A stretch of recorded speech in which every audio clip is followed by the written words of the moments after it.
पिछले 25 सालों से टीवी जगत पर एक शो ने अपनी बादशाहत कायम की हुई है, केबीसी कौन बनेगा करोड़पति। और उस शो का जो हिस्सा बन जाते हैं वो भी अपने आप में सेलिब्रिटी बन जाते हैं। हम बात कर रहे हैं हिसार के काजला की रहने वाली एक लड़की की, जिसने 12,50,000 रुपए का इनाम जीता। स्नेहा बिश्नोई वो हमारे साथ हैं, उनसे बात करेंगे, उनसे जानेंगे इस पूरी जर्नी के बारे में। बहुत बहुत स्वागत है स्नेहा जी आपका। Thank you so much. Sneha ji, कैसा फील हो रहा है इनाम जीतने के बाद, केबीसी का हिस्सा बनने के बाद? जो सपना आप देखते हो वो जब पूरा हो जाता है तो वो तो फीलिंग बेस्ट ही होती है, आप बयां भी नहीं कर पाते। और अब भी मैं सोचूं तो वो सपना ही लगता है। हम जा के आ गए, सब देख आए, मैं हॉट सीट पे खेली भी हूँ, फिर भी वो तो सपने जैसा ही लग रहा है, अभी भी अनरियल लगता है आपको। जब आप टीवी में देखते हो फिर आप खुद वहां जाके सब एक्सपीरियंस करते हो तो वो बहुत ही अलग एक्सपीरियंस था। सबसे पहले केबीसी आपने देखना कब शुरू किया था? केबीसी तो अभी मेरे को याद भी नहीं होगा, शायद हम बहुत पहले से देख रहे हैं टीवी में। पर जब मैंने सोचा कि हम भी जा सकते हैं, वो 2018 की बात है। ऐड देखा था हमने कि रजिस्ट्रेशन शुरू हो रहे हैं, तब हमें नहीं पता था बिल्कुल भी कैसे होंगे रजिस्ट्रेशन, क्या करना होता है। पर हमने ऐड देखा, फिर डिटेल्स भी पता लगी कि हमें बस एक क्वेश्चन का आंसर ही करना होता है। फिर उसी साल कॉल भी आ गया मेरे पास ऑडिशन के लिए, लकीली। हाँ, फर्स्ट टाइम। तो वो तो बहुत ही एक एक्साइटमेंट की बात थी कि हम फर्स्ट टाइम कुछ कर रहे हैं, और हो भी गया। पर तब मेरे को इतनी नॉलेज नहीं थी शायद कि आपको इंटरेक्ट कैसे करना है कैमरा के सामने। तो तब मेरा नहीं हुआ था सिलेक्शन। उसके बाद मैंने लगातार हर साल किया है, और इस साल 2025 में जाके मेरा फाइनली सपना पूरा हुआ है। अच्छा, एक चीज है ना जो केबीसी के बारे में, ये ज्यादा अफवाह भी कह सकते हैं, आपको अफवाह ही है भी। यहाँ पे जाने के लिए कोई कनेक्शन होना चाहिए आपका, या पैसे दे के जाते हैं, या कोई आपकी पहचान, या आपको कोई किसी प्रकार का मतलब पहुंच होनी चाहिए, तभी आपको केबीसी में जाने का मौका मिलता है? नहीं नहीं, ये अफवाह ही है, जो बिल्कुल भी सच नहीं है। आप मेरे से ही लगा लो, आप शायद जानते भी नहीं होगे इससे पहले मेरे को। तो मेरा कनेक्शन की तो कोई बात ही नहीं बनती कि मेरा कोई कनेक्शन रहा होगा या मेरा बहुत ही बड़ा नाम रहा होगा जो मेरे को वहां बुलाया। ये बस आपकी नॉलेज का टेस्ट है, आपके पेशेंस और डेडिकेशन का। जो आप अगर आप हर साल लगे रहते हो तो किसी ना किसी दिन तो आपका नंबर लगता ही है। और मैं, पहली बात तो मैंने कभी कुछ सोचा भी नहीं था कि वहां ऐसा कुछ होता होगा कि वो जिनकी जान पहचान हो या फिक्सिंग के जरिए कुछ बुलाते हो। क्योंकि मैंने देखी है स्टोरी, जो बिल्कुल नीचे से उठकर लोग वहां गए हैं अपने सपने पूरे करने, कुछ ख्वाहिशें लेकर। उनके मन में कुछ रहता है कि वहां जाएं तो ये हो जाएगा। तो वही सब सोच के मैंने भी ट्राई करा है, और फाइनली मैं जा भी आई। तो ऐसा तो कुछ नहीं है फिक्सिंग जैसा। रजिस्ट्रेशन कब शुरू हुई, कितना समय लगा आपको जब उस हॉट सीट तक पहुंचने में? रजिस्ट्रेशन तो जैसे मैंने बताया 2018 से मैंने हर साल किए हैं। और रजिस्ट्रेशन मार्च या अप्रैल में शुरू होते हैं। मतलब वो उनका फिक्स नहीं रहता, या तो मार्च के एंड में या अप्रैल में, कभी कभी मई में भी हो जाते हैं। तो फिर जैसे रजिस्ट्रेशन स्टार्ट होते हैं, वो टीवी पे ऐड आता है सोनी के चैनल पे। उसमें आपको वो सारी डिटेल्स दे देंगे कि इस दिन से स्टार्ट हो रहे हैं। और फिर उसमें वो आपको डेली अमिताभ सर ही क्वेश्चन करते हैं एक डेली, बस उसको आपको आंसर करना है। आंसर भी क्या है, पहले तो टेक्स्ट होता था, हर साल थोड़ा चेंज हो जाता है। जैसे भी सोशल मीडिया का जमाना है तो आप व्हाट्सएप भी कर सकते हो, आप ऐप पे कर सकते हो। वो तो थोड़ा प्रोसेस हर साल उनका डिफरेंट होता है, पर बाकी सेम वही है। आपका नॉलेज टेस्ट है, बस आपको आंसर करना है क्वेश्चन। फिर अगर आप उस लकी लिस्ट में हो जो शॉर्ट लिस्ट करते हैं करेक्ट एंट्रीज में, तो आपको कॉल भी आता है कि आपने रजिस्ट्रेशन किया है। आपको डिटेल्स देने हैं कि हाँ हमने किया है, बेसिक इन्फॉर्मेशन लेते हैं। फिर आपको जीके क्वेश्चन पूछे जाएंगे, और जैसे ही कॉल कट होता है उससे पहले वो आपको बोलते हैं कि अगर ऑडिशन में आप शॉर्ट लिस्ट होते हो तो हम फिर कॉल करेंगे। तो एक और कॉल आएगी, आपको उसका वेट करना है। वो 15 से 20 दिन में दोबारा कॉल कर लेते हैं, और फिर आपको ऑडिशन के लिए बुलाया जाएगा।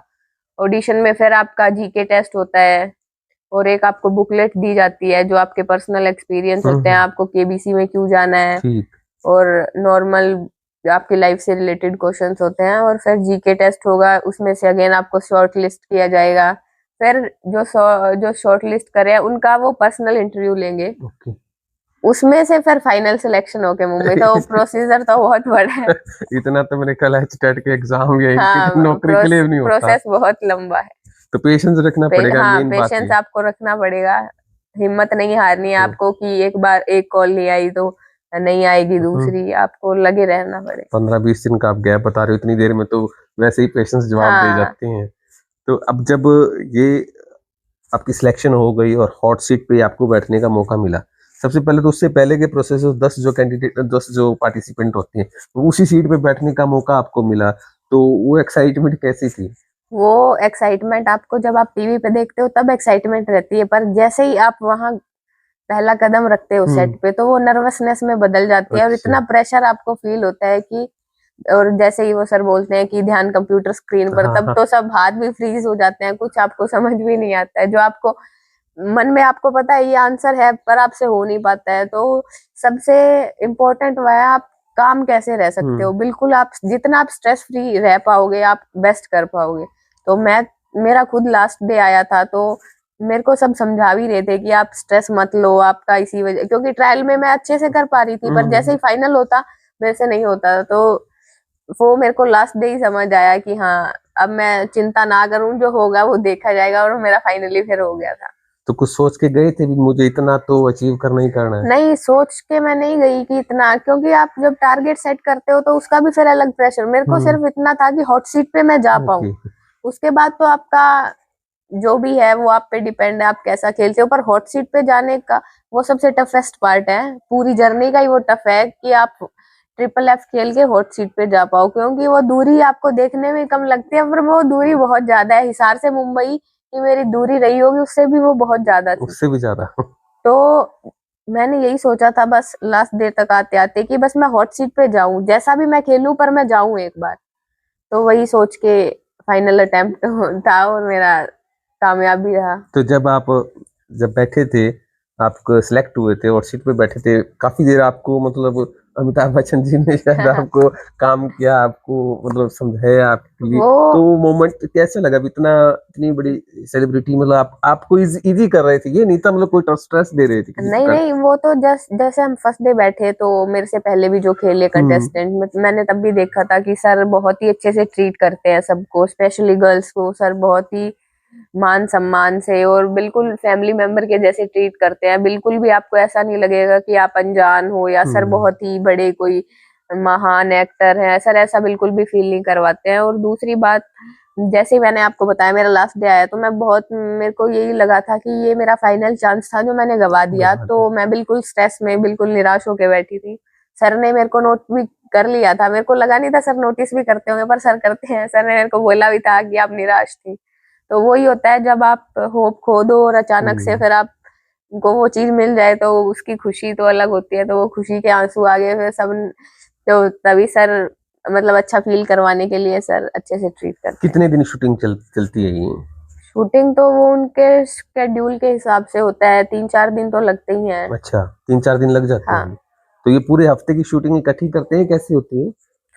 वो तो एक साथ नहीं करते हैं, वो उनके एपिसोड के हिसाब से होता है कि एक दिन में आप एक एपिसोड कर रहे हो या दो। मेरा लास्ट था तो मेरा एक एपिसोड था, और वो टाइमिंग्स पे भी बात होती है कि सर कैसे इजी रहेंगे या सर की भी तबीयत को लेके वो होता है ना। तो मतलब अब एक जब समय आता है जब उस क्वेश्चन का आंसर देना होता है, तो क्या कभी ऐसे क्वेश्चन में लगा अभी जैसे कुछ और बोलते बोलते कुछ और बोल गए और बच गए आप? नहीं, ऐसा मेरे साथ हुआ तो नहीं, पर एक क्वेश्चन था जिसमें मेरे को लग रहा था कि आंसर कुछ और है पर वो आंसर नहीं था, पर फिर मैंने लास्ट में जो बोला वही हुआ, तो बस थोड़ी सी कंफ्यूजन थी। पर ऐसे वो उसमें ज्यादा होता है जब आप बिल्कुल ही अनजान हो और आप रिस्क ले लो। तो ऐसे मेरे साथ तो नहीं, पर मेरे से पहले एक रोल ओवर खेल रहे थे उनके साथ हुआ था, उन्होंने पहले कुछ और ही सोचा और बिल्कुल लास्ट मोमेंट पे उन्होंने कुछ और बोल दिया बस, और वो उनका सही हो गया। तो उनको देख के आपको थोड़ा डर भी लगता है भाई मेरे साथ ऐसा ना हो जाए, तो वो मैंने माइंड में थोड़ा सा रखा था कि, और क्योंकि जो मेरे से पहले भी खेले उन्होंने गलत किया, उनसे भी नहीं खेला गया, तो वो भी थोड़ा स्ट्रेस था, क्योंकि जब आप हॉट सीट पे बैठते हो तो आप इतने सारे कैमरास का फोकस, आपके सामने सर बैठे हैं, फिर ऊपर से आपको खेलना भी है, तो वो स्ट्रेस तो रहता ही है। जब क्वेश्चंस के आप आंसर दे देते हो, एक बात जो है अमिताभ सर बोलते हैं, कंप्यूटर जी इसे लॉक किया जाए, उसके बाद क्या होता है? उसके बाद कैसी धड़कने, मतलब लॉक किया जाए, क्योंकि मैंने जितने भी आंसर करे मेरे को मतलब श्योर था कि हाँ यही आंसर होगा, एक या दो में जिनमें मेरे को डाउट लगा मैंने लाइफ लाइन ली, बट फिर जब 50-50 लेते हो तब भी आपको थोड़ा रहता हाँ है कि दूसरा ना हो। तो पर सर भी थोड़े एक्सप्रेशन भी ऐसे देते हैं सर कि अरे आपने तो गलत कर दिया, तो तब थोड़ा सा डर लगता है। और वहां क्या है, अगर आप 99% भी, क्या आप 100% भी श्योर हो ना, तो आपको बहुत डर लगता है कि अरे गलत ना हो जाए, वो सीट ही ऐसी है। तो वो तो स्ट्रेस रहता ही है जब तक सर ना बोल दे नहीं कि क्या, बच्चन सर भी मतलब थोड़ा बहुत कुछ हिंट हिंट देते हैं या नहीं देते फिर? नहीं, हिंट नहीं, वो बस अगर वो सर, वो तो आप पे ये है कि अगर आप खेल रहे हो तो वो सर इतना ही चाहते हैं कि आप मतलब ज्यादा से कुछ खोए ना। ज्यादा, हाँ। अगर आपके पास लाइफ, वो सर बस समझाते हैं कि अगर आपको आता है तो आप खेलो, नहीं आता है तो लाइफ लाइन लो, अगर लाइफ लाइन भी नहीं है तो फिर आप, गैस वर्क नहीं चलता है, अगर आपको आता है तो ही खेलिए, क्योंकि वो नहीं चाहते कि अब अगर आप इतने ऊंचे मुकाम पे गए हैं तो आप कुछ खोएं, क्योंकि सर पैसे की वैल्यू है तभी लोग वहां जाते हैं। तो सर बस इतना जरूर करते हैं कि आप कुछ खोए ना। पर कई जो समझ जाते हैं वो मान लेते हैं सर की बात, नहीं समझते फिर वो रिस्क लेते हैं। कई बार रिस्क मतलब भगवान भरोसे भी कभी कभी चल जाता है काम। हाँ, किस्मत में अगर हो तो। होता है हाँ, किस्मत का वो तो डेफिनेटली, अगर आपकी किस्मत में है, आपने गेस वर्क किया है, पर मेरे साथ ये है ना, मेरा गेस वर्क बहुत कम ही सही निकलता है, तो अच्छा। मैंने तो रिस्क लिया ही नहीं। स्नेहा जी, जैसे कि आपने बता दिया अभी, मैं वहाँ खेली और मैं श्योर थी। अब दर्शक हमारे ये भी जानना चाहते हैं आप एक्चुअली में करते क्या हैं, आपकी एजुकेशन क्या है, और आपको किस प्रकार से, किसको देख के कई बार इंस्पिरेशन भी मिल जाती है, अभी मैंने इसको देखा और इसको देखने के बाद मुझे लगा मेरे को यहाँ जाना ही जाना है। मैंने ग्रेजुएशन किया हुआ है और अभी तो मैं डिस्ट्रिक्ट कोर्ट हिसार में ही एडोक पे हूँ, क्लरिकल पोस्ट पे। ओके। आगे मैं सिविल्स के लिए कर रही हूँ, स्टेट पीसीएस हो या तो। और दूसरा, इंस्पिरेशन की बात, हम टीवी पे देखते थे क्विज आ रहा है, अच्छा लग रहा है, जब हम आंसर करते एक्साइटमेंट होती थी, अगला क्वेश्चन क्या आएगा, हम आंसर कर पाएंगे कि नहीं। फिर ऐसा कोई इंस्पिरेशन तो नहीं लगा कि अरे ये गया है तो हम, पर ये जरूर लगता था कि बिल्कुल जो जमीन से जुड़े हुए लोग हैं वो जा रहे हैं तो हम क्यों नहीं जा सकते। तो वो एक फैक्टर होता है कि आप जब देखते हो अपने से रिलेटेड, जैसे आपसे जुड़ी हुई कहानियां, अगर आप किसी को टीवी पे देख रहे हो कोई कहानी, उससे आप रिलेट कर पा रहे हो कि वो जैसे हम भी तो वैसे ही, तो वो एक फैक्टर होता है कि तब आपको लगता है कि आप भी जा सकते हो। तो अब इनाम प्राइज आपने जीत लिया, अब इस प्राइज को कैसे आप अपने जीवन के अंदर आगे यूटिलाइज करना चाहते नहीं, हैं? प्राइस तो मैंने जैसे पहले भी बोला है, वो सब पापा का ही है, वो जैसे भी यूटिलाइज करना चाहे। मेरे को पैसे की अभी कोई जरूरत है नहीं फिलहाल, ना मेरे को कुछ करना है, पढ़ाई मेरी पूरी हो चुकी है। दूसरा, जो मैं प्रिपरेशन कर रही हूँ उसके लिए मेरे पास एनफ रिसोर्सेज हैं, बुक्स हैं, आप फोन में कुछ भी दे सकते हो, यूट्यूब पे अगर कुछ समझ नहीं आ रहा है। तो पैसे की अभी मेरे को जरूरत नहीं है, जो जरूरत सिर्फ मेरे को है वो है टाइम की, और पढ़ाई के लिए टाइम निकालने की। तो पैसा सारा पापा देखेंगे, वो जो भी करना चाहे। पापा के छोड़े तो साथ में आपके पापा ही गए थे? हाँ, साथ में मेरे पापा ही गए थे। तो पापा जी आपकी वजह से बिग बी से मिले? बिग बी से मिले, और फर्स्ट टाइम हम मुंबई भी गए, तो बेस्ट ही एक्सपीरियंस होता है, मतलब चाहे एरोप्लेन से, फ्लाइट चाहे से गए होंगे? हाँ, फ्लाइट से गए थे। सब उनका एक्सपेंस रहता है, आपको 5 स्टार होटल्स में रखने का, सेट तक लेके जाने का, आने का, सब उनका रहता है। आपको कोई हेडेक, कोई टेंशन नहीं है कि कैसे जाएंगे। इवन वो आपको लैंडिंग से पहले ही कांटेक्ट कर लेते हैं कि आप बता देना, हम आ गए।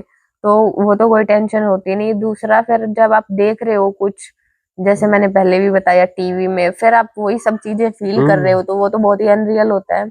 और वो फिर आपको पेरेंट्स की आंखों में दिख भी जाता है कि वो कितने खुश हैं, तो बहुत अच्छा लगा हमें। तो शूटिंग के अलावा जो टाइम होता था, स्पेयर टाइम, उस टाइम में घूमने फिरने जाते थे, लेके जाते थे नहीं या नहीं, नहीं? वहां उनके कुछ रूल्स होते हैं। जैसे शूटिंग पूरा दिन, आपको पता है शूटिंग का काम तो चलता है, फिर जैसे ही अगर हम किसी दिन शूटिंग से ब्रेक भी है तो हमें अलाउड नहीं होता था बाहर जाना, क्योंकि सारा उनको मैनेज करना पड़ता है, ओके। टीम को। टीम मेंबर आपके साथ रहते हैं, अगर आप बाहर चले जाओ तो फिर अगर कुछ मान लो कुछ दुर्घटना या हाँ, कुछ अनहोनी हो जाए तो फिर सिक्योरिटी सारा के हिसाब उनका, से, ठीक तो ठीक। ऐसे अलाउड नहीं होता है। तो अगर आपको बहुत ज्यादा जाना ही है तो फिर आपको, फिर मेल करके आपको चैनल से ही परमिशन लेनी पड़ेगी, परमिशन लेनी अदरवाइज पड़ेगी। उनका, जब तक शूटिंग चल रही है आप ऐसे बिना पूछे कहीं बाहर जा नहीं सकते हो। शूटिंग खत्म हो गई फिर आप जा सकते हो, क्योंकि हम भी लास्ट डे फिर शूटिंग खत्म होने के बाद घूम के आए थे थोड़ा बाहर, तो घूम के। उससे पहले नहीं जा सकते। अच्छा, तो अब क्या, जो अभी फिलहाल केबीसी देख रहे हैं, केबीसी में जाना चाहते हैं, तो उनको एक मैसेज क्या देना चाहोगे? उनको मैं सिर्फ यही कहना चाहूंगी कि अगर आपकी इच्छा है और आपको जाना है तो आप प्लीज हर साल जरूर ट्राई करिए, क्योंकि अगर आप बहुत ही लकी है तो क्या पता फर्स्ट ईयर में ही चले जाओ, बट अगर आपको इतना ज्यादा इच्छा शक्ति है कि एक दिन जरूर जाना है तो प्लीज आप हर साल ट्राई करिए, किसी ना किसी दिन आपका भी नंबर जरूर लगेगा। तो अब आपकी भी ट्राई दोबारा जाने के लिए जारी रहेगी? नहीं, दोबारा मतलब उनमें ऐसे कोई रूल बहुत ही स्ट्रिक्ट तो नहीं है कि हम लेंगे नहीं, पर पहले जैसे एक दो बार सीजन में मैंने सुना था कि एक बार जो हॉट सीट पे गया वो दोबारा नहीं जाते हैं। मैंने आज तक देखा भी नहीं है कोई दोबारा गया हो, तो मेरे को तो नहीं लगता अभी मेरे को दोबारा चांस मिलेगा।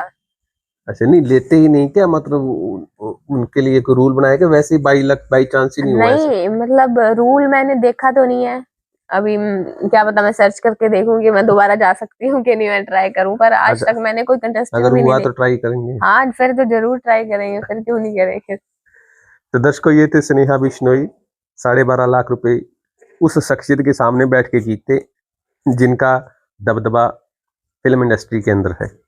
अपने आप में एक उनका जो ओरा है वही स्ट्रेस देने वाला या डरा देता है, चाहे उनकी जो आवाज है, भारी भरकम आवाज है, काफी आवाज है। नहीं, वो हमें सिर्फ टीवी में देखते हैं तभी लगता है, पर जैसे ही सर आप रियल में वहां मिलते हो, सर बहुत ही सॉफ्ट स्पोकन है सर, इतना मतलब ऑफ कैमरा भी सर मजाक करेंगे ऑडियंस के साथ, आपके साथ बिल्कुल आपको इजी रखते हैं, कोई आपको फील भी नहीं होने देते कि सर इतने बड़े एक्टर हैं और आप बस मामूली से हो जो उनसे मिलने गए हो। सर बहुत ही अच्छा फील करवाते हैं, थोड़ा सा भी सर को ईगो या कुछ भी नहीं। आवाज तो सर की इतनी सॉफ्ट लगेगी आपको, तो वहां कुछ बोलते भी थे सर कि आप बहुत क्यूट और स्वीट हो, तो वो बिल्कुल सच है, सर की बहुत ही सॉफ्ट स्पोकन है सर। कोई और रिक्वेस्ट एक की थी और सर से? मैं बात बताना चाहूंगी, सर ने मेरे को पर्सनली गिफ्ट करे हैं मोबाइल फोन्स, वो भी 2 गिफ्ट करे हैं। तब बोला था सर ने मेरे को बीच में ही कि मैं आपको दूंगा, तब मैं बहुत खुश भी हुई थी, पर वो एक्साइटमेंट हॉट सीट की इतनी थी कि मैंने सोचा नहीं था कि अच्छा सर सच में देंगे, या मैंने उस तरफ इतना गौर नहीं किया। पर जैसे ही हम वापस जा रहे थे तो एक टीम मेंबर ने बोला कि आपको फोन मिले क्या, सर ने बोला था ना, तो मैंने कहा नहीं फोन तो नहीं मिले। फिर बोले अच्छा अभी सर के पास होंगे नहीं, वो आपको कांटेक्ट जरूर करेंगे। फिर मैंने उनसे आते टाइम, आपको एक्साइटमेंट होती है अभी सर कुछ गिफ्ट दे रहे हैं, तो मैंने आते टाइम फिर पूछा कि ये उससे भी ज्यादा बड़ी मतलब हाँ कि सर आपको कुछ गिफ्ट दे रहे हैं, तो फिर मैंने उनसे आते टाइम पूछा कि अभी आप मेरे को साथ ही दोगे या बाद में भेजोगे, तो एक्साइटमेंट थी। तो वो कहते हैं कि हाँ अगर अभी नहीं पॉसिबल होता है तो आपको घर पे दे के जाएंगे। फिर जैसे ही हम जैसे आज आए हैं तो नेक्स्ट डे ही उनका कॉल आ गया कि मैं केबीसी से बात कर रहा हूँ और सर ने आपके लिए गिफ्ट भेजे हैं। तो मेरे को तो लगा ये तो बहुत ही फास्ट सर्विस हो गई सर, इतना जल्दी। फिर मेरे को मिला फोन, मिले 2 फोन थे, और सर ने पर्सनली लेटर भी दिया हुआ था, उसमें सर ने खुद से लिखा हुआ था माय डियर स्नेहा, तो वो फोन से भी ज्यादा वो मेरे लिए कीमती हो गया, अभी सर ने कुछ लिख के भेजा है। तो वो हम देखना चाहेंगे लेटर, अगर हम दर्शकों को भी दिखाना चाहेंगे। हाँ जरूर, मैं दिखाएंगे। तो दर्शकों अब तो लेंगे हम इजाजत, और अब मैं 1 मिनट के लिए मैं उस शख्सियत को भी बुलाना चाहूंगा।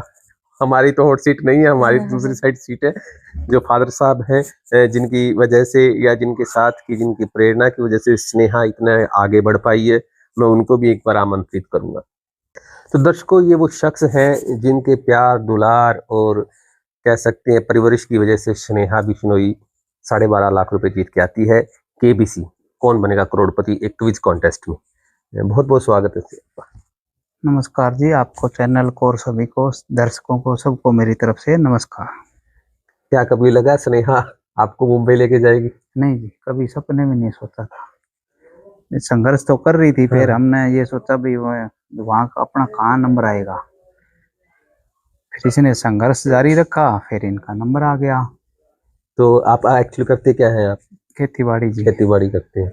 तो जब स्नेहा ने आपको बताया भी पापा तैयारी कर लो मुंबई जा रहे हैं, तो यकीन हुआ क्या? नहीं यकीन तो हो गया। फिर मैं बोला तेरी मम्मी को ले जाओ भाई। अच्छा, मेरी कोई बात नहीं, तेरी मम्मी तुम घूम के आओ। फिर इसकी मम्मी बोली नहीं आप जाओ, क्यों हमारे लिए तो पहली जर्नी थी, ये भी जाते गुड़िया सबके लिए पहली बार, हिसार से आगे गए को नहीं। तो फिर ये चलो भाई आप जाओ, मैं फिर देख लूंगी। स्नेहा ने क्या फाइनेंस का जो है सारा पैसा तो पापा देखेंगे क्या करना है क्या नहीं करना? फाइनेंस का तो ऐसा जी उनकी तरफ से एयर का टिकट का रेंशन का तो उनका ऑफर था ही। जो प्राइस जीतता है उसके बारे में बात कर रहे हैं।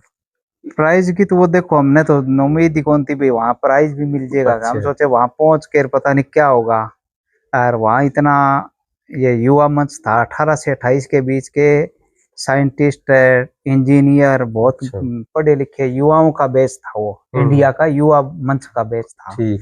तो फिर जब वो प्लेटफॉर्म देखा, मैं भाई हमारे बच्चा यहाँ कैसे टिकेगा, हमारे तो डाउट हो गया समझ अच्छा। में, भाई हमारे ने तो इस गुड़िया को इतनी सुविधाएं कौन दे रखी है, इनका मुकाबला ये कैसे करेगी, ये था। और बिग बी से मिले? खूब जी, अच्छी तरह हम भी मिले, गुड़िया मिली, जैसे खूब सब बच्चों से मिलते थे, बड़ा प्यार करते। ऑडियंस जितने भी वहाँ कम से कम 500 होंगे, अच्छा। सबसे खूब बड़े प्रेम से मिलते हैं, बड़े खुश होते हैं। बहुत बढ़िया इंसान है, बढ़िया इंसान है। जैसे पर्दे पे दिखते हो एंग्री वो नहीं एंग्री नहीं, मैन, वो वो नहीं नहीं? नहीं, वो नहीं। पर्दे पर और चीज होती है, वो तो चलो उनका है, कर्म है, लेकिन इंसान बहुत अच्छे हैं, मिलने से पता चलता है। कितने के लंबे हैं? लंबे जो बताते, हाइट उनकी 6 फुट कुछ इंच है, अच्छा। उतने लंबे हैं। सही है। तो आज उनकी 85 वर्ष करीब आयु है, लगता नहीं वो 85 वर्ष के है, इतना हौसला उनका, 85 साल के बूढ़े फिटनेस नहीं, में जवान है तो। जवान है जी। तो अब आप क्या कहना चाहेंगे पेरेंट्स को ही? एक्चुअली मैं कहूँगा भी पेरेंट्स किस प्रकार से अपने बच्चों को मौके दे आगे बढ़ने के, या नहीं? बच्चों को पेरेंट्स सबसे पहले तो उनको मौका तो देना ही चाहिए, ऑल टाइप्स में उनको अच्छे संस्कार देने चाहिए। आज क्या है, 50% बच्चे विपरीत दिशा में जा रहे हैं, नशा वगैरह वगैरह कुछ कर रहे हैं, सब माहौल खराब हो रहा है। तो अपने बच्चों को अच्छे संस्कार शिक्षा दे और बच्चों का हौसला बढ़ाए, बच्चे आगे बढ़े। मुझे यही चाहते हैं आप? हाँ जी, हाँ जी। हम जैसे हमारी गुड़िया से वो प्रेरणा ले, बच्चे भी, माँ बाप भी ले, भाई देख विपरीत परिस्थिति में बच्चा कैसे आगे बढ़ता है। और ये एक दो कई मोबाइल आए हैं दिए अमिताभ सर ने, तो दूसरा आपके पास है क्या जी? नहीं, यही है, दोनों गुड़िया के पास ही है, हमारे को तो चलाना ही नहीं आता, हम क्या करें, इतना महंगा फोन से। अच्छा, चलाते नहीं आप? नहीं नहीं, ऐसा नहीं। अच्छा, चलो, कीपैड वाला फोन यूज करते हैं? हाँ जी, हाँ जी। अच्छा। तो दर्शकों, ये वो फैमिली थी जिसकी बिटिया ने केबीसी के अंदर 12.5 लाख रुपए जीते, अपने फादर को प्राउड फील करवाया। और जो प्राउड फादर है जो उनके, वो हमारे साथ ही बैठे हैं, शरवण जी। तो आपसे हम इजाज़त लेना चाहेंगे दर्शकों, और इस वीडियो को ज़्यादा से ज़्यादा शेयर कर दीजिएगा, इस जर्नी को ज़्यादा से ज़्यादा लोगों के साथ साझा कीजिएगा। बहुत बहुत धन्यवाद।